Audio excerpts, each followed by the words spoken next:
Hi friends, welcome to హరిత kitchen. ఈరోజు recipe వచ్చి నాటుకోడి కూర. తయారు చేసే విధానం: కావలసిన పదార్థాలు: సాల్ట్, గ్రేవీ కోసం జీడిపప్పు, ఎండు కొబ్బరి, రుచికి తగినంత కారం, పసుపు, అల్లం వెల్లిపాయ పేస్ట్, గరం మసాలా, కొత్తిమీర. మీడియం సైజులో ఉన్న 2 ఉల్లిపాయలు తీసుకున్నాను నేను. ఆయిల్ కాగిన తర్వాత ఉల్లిపాయలు, పచ్చిమిరపకాయలు వేసుకొని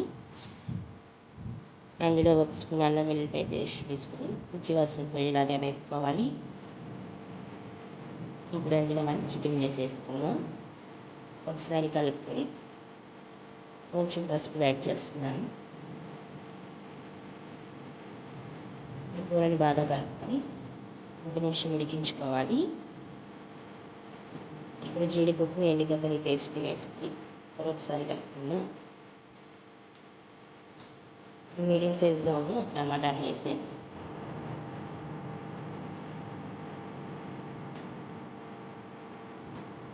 కారం వేసుకుని ఒకసారి కలుపుకోవాలి.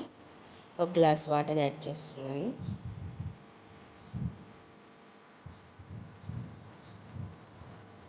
నేనైతే కుక్కర్ పెట్టలేదు ఫ్రెండ్స్, మామూలుగానే వండేసాను.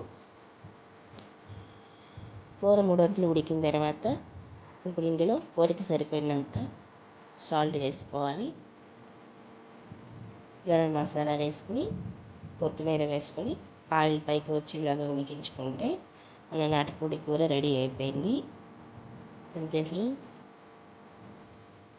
నా వీడియో కనుక మీకు నచ్చినట్టయితే లైక్ చేయండి, షేర్ చేయండి, సబ్స్క్రైబ్ చేసుకోండి. Thank you so much for watching.